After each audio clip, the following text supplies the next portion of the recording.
নমস্কাৰ বন্ধু বান্ধৱীসকল, মই নৱনীতা মোৰ নতুন ভিডিঅ'লৈ আপোনাক সকলোকে স্বাগতম জনাইছোঁ। আজি বহুত দিনৰ মূৰত এটা ভিডিঅ' লৈ আহিছোঁ। এয়া ৰাতিপুৱাই ফটো উঠাত ব্যস্ত আমি দুজন। এইফালে আজি আমাৰ মাহঁতৰ ঘৰত আছে মনসা পূজা, এয়া মণ্ডপ ৰেডি কৰিছে। তাৰ অলপমান পিছতে দেও আহি পেলাই দেও পূজা আৰম্ভ কৰিলে। ইফালে এয়া চব কলিজা আৰু দেউতাক ফটো উঠাত ব্যস্ত।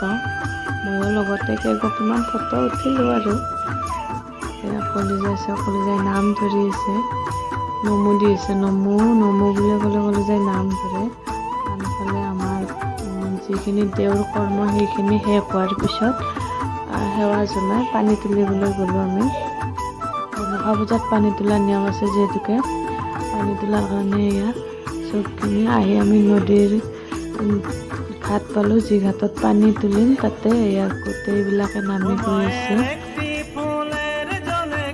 নদীৰ ঘাটটো দেখিবলৈ বিৰাট ধুনীয়া। আনফালে দেও পূজাখিনি কৰি কিনে পানী তুলি দিলে যিখিনি নিয়ম, আনফালে ইফালে সজা গাই আছে।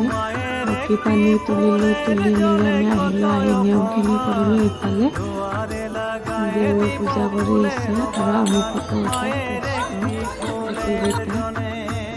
এইফালে গোটেই ৰাইজৰ মানুহখিনি আহিছে, যিহেতুকে মনসা পূজা বুলি ক'লে সকলোৱে আহে। পূজা ৰাইজ বহি আছে আৰু দেউৰ